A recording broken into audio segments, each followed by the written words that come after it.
पिछले दिनों मुफ्ती साहब से प्रेस कॉन्फ्रेंस में मुफ्ती साहब ने कहा था, हमने सवाल किए थे उनसे कि भाई धुलिया के आमदार था फारूक शाह साहब, अपने शहर के अंदर 17 करोड़ का काम मंजूर करवा कर काम कर रहे हैं, वहाँ पे इतना काम हो रहा है। तो उन्होंने कहा कि कोविड की वजह से हुकूमत फ़ंड नहीं दे रही है। उन्होंने अगर कोई फ़ंड रिलीज़ हुआ है उनका तो उसका एक लेटर लाकर हमको एक सबूत बता दें। इसके ऊपर आप क्या बोलना चाहेंगे? असल में ये जो है हमारे मुफ्ती साहब की लाइल्मी इसको कहा जाएगा।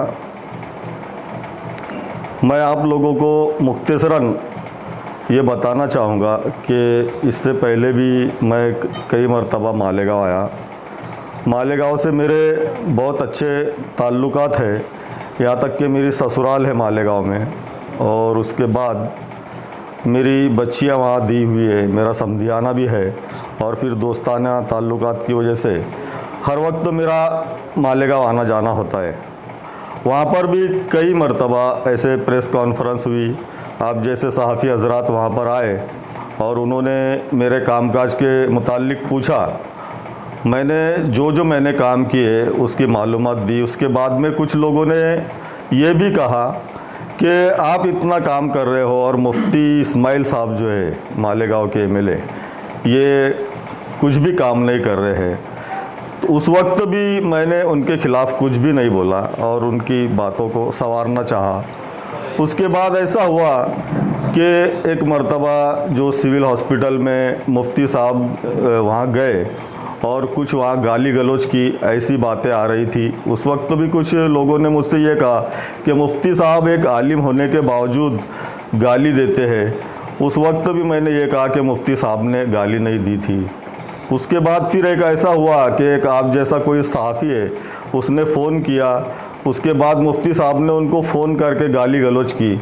उस वक्त भी मैंने ये कहा कि मुफ्ती साहब एक दीनदार इंसान है, एक आलिम दीन है, वो सब गाली वगैरह नहीं दे सकते। हर वक्त मैंने उनको संभालना चाहा। उसके बाद मैंने जो हमारे डॉक्टर खालिद परवेज़ साहब है उनको ये कहा कि भाई मुफ्ती साहब ये जो काम नहीं कर रहे हैं, जिसकी वजह से हमारी पार्टी बदनाम हो रही है और लोग डायरेक्ट असदुद्दीन अवैसी साहब की तरफ निशाना साधते हैं। उनका ये कहना है कि बैरिस्टर असदुद्दीन साहब जिस वक्त प्रचार के लिए आए थे इलेक्शन के वक्त, उस वक्त भी मालेगाँव की आवाम ने उनसे ये कहा था कि मुफ्ती साहब ने पिछले 5 सालों में 5 वर्षों में एमएलए रहते हुए शहर के विकास के लिए कुछ भी काम नहीं किया। तो उस वक्त मजबूरन असद साहब को यह कहना पड़ा था कि अगर मुफ्ती साहब काम नहीं करेंगे तो यहाँ 2 महीने में 3 महीने में मैं आऊँगा। ये सब बातें वहाँ के जो सहाफ़ी हज़रात हैं, जो आप जैसे प्रेस वाले हैं, वो हमेशा उठाया करते हैं, लेकिन उनकी बातों को हम मसलियत से समझकर और किसी पर तनकीद ना करते हुए मैं अपने शहर के कामकाज करता हूँ। लेकिन ये हमेशा ऐसे ही होते जा रहा है कि मुफ्ती साहब मुझ पर इल्ज़ाम लगा देते हैं और ये कहते हैं कि वो गलत बयानी करते हैं और किसी तरह का निधि उनको नहीं मिला है। तो उस ताल्लुकात से जो मेरे पास जो कागज़ात है वो सब मैं आपको देना चाहता हूँ। और मुफ्ती साहब ने तो कुछ 17 करोड़ के कुछ वो मांगे थे। मैं आप लोगों को ये बताना चाहूँगा कि अपने शहर के लिए अल्हम्दुलिल्लाह अरबों रुपए मैंने मंजूर करवा लिया और उसके डॉक्यूमेंट्री सबूत है। अगर ये इसमें मैं जो आप लोगों को सबूत देता हूँ, अगर एक भी गलत रहा तो मैं फ़ौरन अपने आमदारकी का राज़ीनामा देने के लिए तैयार हूँ। अब आपको मैं जैसा पहला सवाल आपने पूछा कि आपने अपने शहर के लिए क्या किया, तो मैं आप लोगों को ये बताना चाहूँगा कि यहाँ पर ऐसे हालात थे कि इसके पहले कभी भी कोई अक़लियती तबके से कोई मुस्लिम आमदार चुनकर नहीं आया था और यहाँ हमारे शहर के लोगों ने मेरे लिए बहुत मेहनत की। जो हमारी माँ बहनों ने, कई औरतों ने मेरे लिए रोज़े रखे, उनकी मेहनतों को, उनकी दुआओं को अल्लाह पाक ने कबूल किया और मैं आमदार बन के चुनकर आया। उस दिन से मैंने अपना एक मकसद बना लिया हूँ कि जो कौम ने, जो आवाम ने, जो मेरे शहर के लोगों ने मुझसे जो उम्मीदें लगाई है, उसको मैं पूरी तरह से उनकी उम्मीदों पर पूरा उतर सकूं, इसलिए मैं रात दिन मेहनत करता हूं। मैं हफ्ते में 2 दिन मुंबई रहकर अपने जो कामकाज है वो करता हूँ और शहरवासियों के लिए ज़्यादा से ज़्यादा निधि ला सकूं, उसके लिए मैं कोशिश करता हूं। वह एक अलग बात हुई। उसके अलावा जो हमारे शहर में जहां भी एज ए एमएलए एक आमदार के तौर पे मेरी ज़रूरत पड़ती है, मैं हर वक्त पूरे शहरवासियों के साथ रहता हूँ। अल्हम्दुलिल्लाह यहाँ एक मेरा बड़ा ऑफिस है और एक बहुत बड़ा स्टाफ मैंने रखा हूँ। यहाँ के देखिए, अभी पीछे मैंने 2 महीने पहले आया था, वहाँ पर प्रेस में मुझसे ये भी पूछा गया कि भाई मुफ्ती साहब का जो पीए है वो तो कोई पीए है नहीं, यहाँ के पीए की बजाय उन्होंने अपने खुद के लड़के का नाम दे दिया है। और वो जो सरकार की तरफ से 25,000 रुपये महीना जो तनख्वाह आती है पीए के लिए, तो वो तनख्वाह भी मुफ्ती साहब के लड़के के नाम पर जाती है। ऐसी कई बातें, लेकिन हमने कभी ये सब बातों को उजागर नहीं करना चाहा। लेकिन अगर कोई हमारी ज़ात पर हमला करे तो हमको हमारी सफाई पेश करना ज़रूरी हो जाता है। मिले साहब, अभी आप ये जो लेटर बताएंगे, अभी कल हम लोगों ने आपके एक आदमी से बात की, उन्होंने इस लेटर भी बताया था। तो उसके बाद जब शहर में वो वीडियो चली तो उसमें ये कहा गया है तो ये तो मंजूरी लेटर है, जो फंड रिलीज हुआ है उसकी कॉपी बतावे, इस तरीके की बात ये नहीं कर रहे हैं। यही तो लाइल्मी इसको कहते हैं। वो जो शासन निर्णय है, शासन निर्णय आप पहले उसको पढ़ लीजिए। उसमें शासन का यानी सरकार का ये आदेश है कि इस आमदार के पत्र पे हमने इतना करोड़ का निधि मंजूर कर दिया है। उसके बाद यहाँ से वो प्रोसेस शुरू होती है। निधि मंजूर करना इसी को बोलते हैं।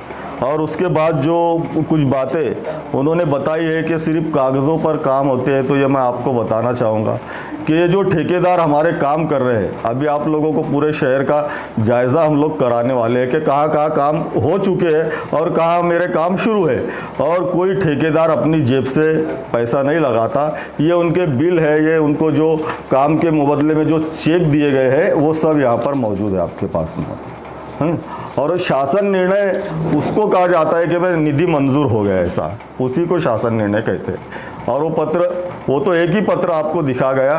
अल्हम्दुलिल्लाह मेरे पास अरब रुपए के, करोड़ नहीं बल्कि अरब रुपए के जो शासन के आदेश है कि आपके शहर के लिए हमने इतना निधि मंजूर कर लिया है, ऐसे पत्र मैं आप लोगों को देना चाहूँगा। और आप इसकी कोई जिसको ज़्यादा तजुर्बा हो इसमें, उससे उसकी छाननी करा लीजिए। अगर ये गलत होता है, ये गलत बयानी होती है, तो मैं अपना राजीनामा देने के लिए तैयार हूँ।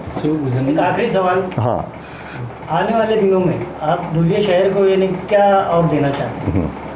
अभी आप देखिए कि इसके पहले यहाँ भी हमारे यहाँ ऐसे हालात थे कि पिछले जो आमदार थे वो सिर्फ अपने अपने इलाकों में काम कर लिया करते थे और अक़लियती इलाकों में, अल्पसंख्यक एरियाज़ में काम बिल्कुल नहीं करते थे, जिसकी बिना पर ऐसे हालात यहाँ पर हो चुके थे कि कई मोहल्ले और कई जो नई कॉलोनीज़ है, जो बस्तियाँ हैं नई, वहाँ पर बारिश के दिनों में पैदल जा नहीं सकते थे।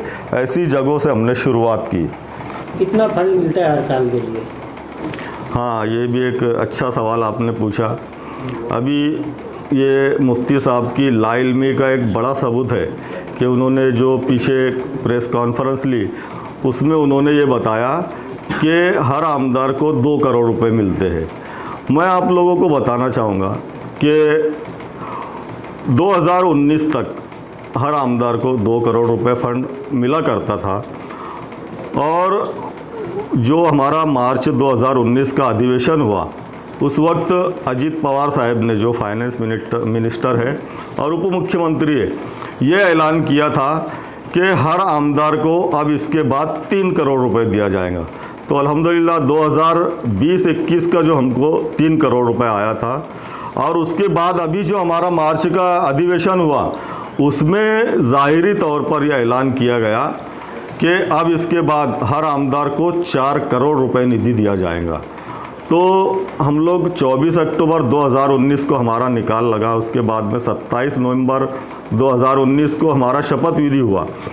तो उस दरमियानी पीरियड में हर आमदार को, पूरे महाराष्ट्र के जितने आमदार हैं उनको 50-50 लाख रुपए का निधि मार्च तक दिया गया था, पहला ही जो हमारा टर्म था उसमें।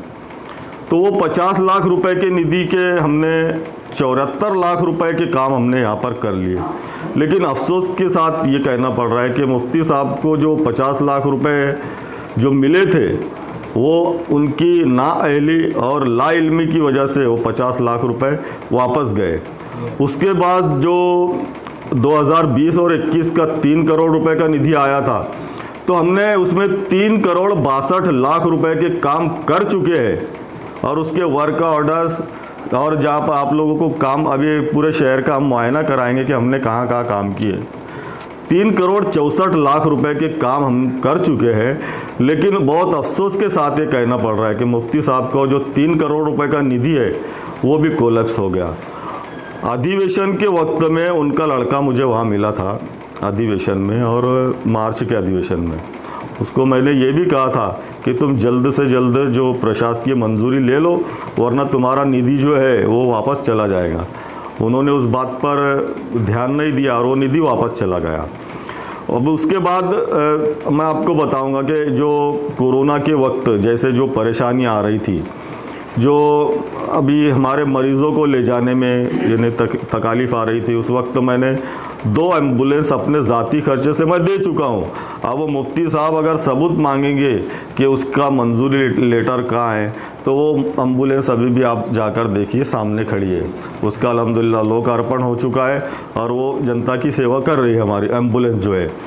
बाद में ऐसा हुआ कि ऑक्सीजन की जो कमी पड़ रही थी, तो हमने जो ऑक्सीजन के जितने यहाँ पर पुरौठादार हैं उनको ये ताकीद दी थी कि पूरे शहर में जो ऑक्सीजन तुम यानी कारोबारी तौर के लिए जो इस्तेमाल किया जाता है, जैसे कोई कारखानों वगैरह में, तो उसको बंद किया जाए और सिर्फ मरीज़ों के लिए, हॉस्पिटल्स के लिए पूरा स्टॉक तुम्हारा रखा जाए। उसके बाद हमने ऑक्सीजन प्लांट शुरू कर किया। मेरे खुद की निधि से 80 लाख रुपए का ऑक्सीजन प्लांट अल्हम्दुलिल्लाह उसका काम अभी शुरू है। आप लोग जाकर देखिए और आप लोगों यानी ये लगता होगा कि उसकी मंजूरी हुई या नहीं हुई, तो कोई ठेकेदार अपने ज़ाती खर्च से करता नहीं ये काम, है ना। तो ऐसे करोड़ों रुपए के, अरबों रुपए के काम हमारे अल्हम्दुलिल्लाह शुरू है, आप लोग जाकर देख सकते हैं।